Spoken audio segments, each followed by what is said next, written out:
Hi అండి. Welcome back to my channel. ఈరోజు వచ్చేసి పండగ స్పెషల్ అనమాట, సాంబార్ అనమాట. సాంబార్ ఇది గుమ్మగుమ్మలాడే సాంబారు, కమ్మ కమ్మగా ఉంటుందన్నమాట. తింటే అంత బాగుంటుంది. ఇది వచ్చేసి ముందుగా మనం పప్పు నానబెట్టుకున్నాం కదా, దీన్ని ఉడకబెట్టేసుకొని కందిపప్పుని పక్కన పెట్టేసుకోవాలన్నమాట. ఇట్లాగా కూరగాయలన్నీ కోసేసుకోవాలా.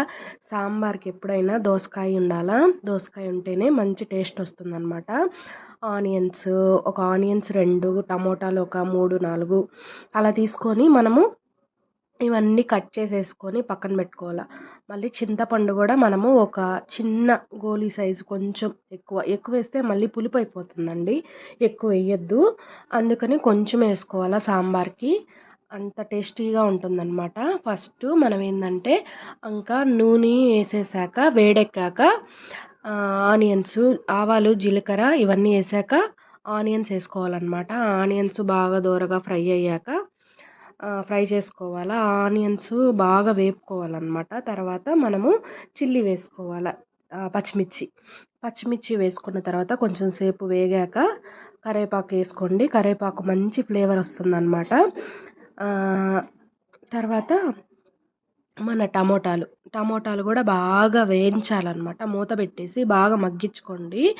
ఇవన్నీ మనం కట్ చేసుకున్నాం కదా, ఈ కూరగాయలన్నీ ఒక్కొక్కటి ఇంకా కలుపుకుంటా ఇట్లా గంటితో బెండకాయ, దోసకాయ ఇలా ఒక్కొక్కటి మనము వేసుకుంటా ఉండాలి. మునక్కాయ, తర్వాత క్యారెట్, తర్వాత ఇంకేమున్నాయి ఉన్నవన్నీ వేసేసుకొని మళ్ళీ ఒకసారి బాగా కలిపేసుకోవాలి. వంకాయ ఎప్పుడైనా సరే మనము ఉప్పు నీళ్ళల్లో నానబెట్టుకోవాలన్నమాట సపరేట్గా, ఎందుకంటే బ్లాక్ అవ్వకుండా ఉంటాయన్నమాట. అందుకోసము మనం ఉప్పు నీళ్ళల్లోనే నానబెట్టుకోవాలి ఎప్పుడైనా.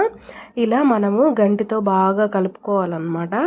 తర్వాత పసుపు, ఉప్పు, కారం ఇవన్నీ వేసుకోవాలా. బాగా ఒకసారి మగ్గించుకోవాలన్నమాట. బాగా మగ్గించేసిన తర్వాత మనము పసుపు వేసేసుకోండి. తర్వాత మళ్ళీ ఒకసారి గంటతో కలుపుకుంటూ మనము ఇంకా కారం, చింతపండు గుజ్జును కూడా పోయాలన్నమాట.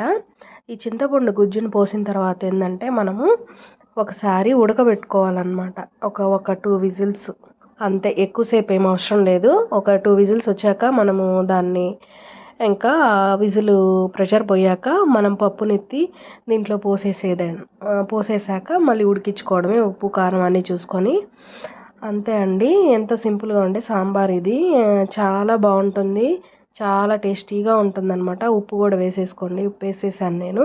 ఇంకా ప్రెషర్ పెట్టేసి ఒక 2 విజిల్స్ వచ్చేసాక ఈ పప్పును ఉంది కదా, ఈ పప్పు ఎనుపుకున్న పప్పునంతా మనం ఈ కుక్కర్లో వేసేసాను అనమాట. వేసేసిన తర్వాత ఇట్లా చూడండి కలర్ ఎంత చేంజ్ అయ్యిందో పప్పు వేసాక.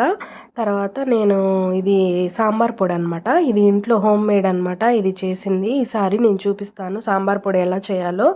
ఇది వేస్తే మంచి ఫ్లేవర్ వస్తుందన్నమాట చాలా. మళ్ళీ ఇంగు కూడా వేయాలా, కంపల్సరీ ఇంగు వేయాలి, ఎందుకంటే మంచి వాసన వస్తుంది ఇంగు వేస్తే. ఫైనల్గా ఇంకా కొత్తిమీర వేసేసేదే. ఇంకా అంతే అండి, సింపుల్గా ఉండే సాంబార్ రెడీ అనమాట. గుమగుమలాడే టేస్టీ సాంబార్. ఫస్ట్ టైం నా ఛానల్ని చూసినట్టయితే ఖచ్చితంగా సబ్స్క్రైబ్